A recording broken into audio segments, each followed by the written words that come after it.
నమస్తే అందరికీ. భారతదేశం ఒక ఉన్నత స్థాయి, భారతదేశ ఔన్నత్యం ఒక గొప్పతనం.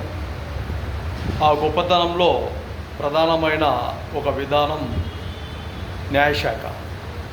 ఈ న్యాయశాఖ సుప్రీంకోర్టు వారు ఎవరైతే క్రైస్తవ మతం స్వీకరిస్తారో వెంటనే వారిని ఎస్సీ నుండి తొలగించబడును అన్నారు.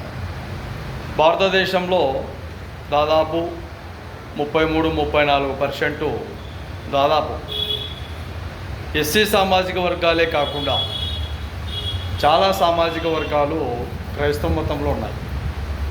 మరి వీరందరినీ కులం నుంచి బహిష్కరిస్తారా, లేదంటే వీళ్ళు ఈ కులం కాదు వేరే కులం అంటారా?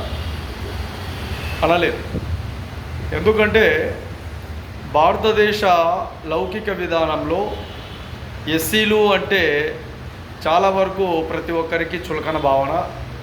అదే విధానంలో ఎస్సీలు సామ్రాజ్య విధానంలో భాగంగా, భూభాగ పరిధిలో భాగంగా, ఎక్కడైనా మెజారిటీ పీపుల్లో భాగంగా ఒక లెవెల్గా తీసుకుంటే, ఒక స్థాయిలో తీసుకుంటే చాలా వరకు ఒక బలోపేతమైన విధానాలలో భాగంగా వాళ్ళ సామాజిక వర్గాల విధి విధానంలో భాగంగా ఒక బలమైన నాయకత్వంతో ముందుకెళ్తుంది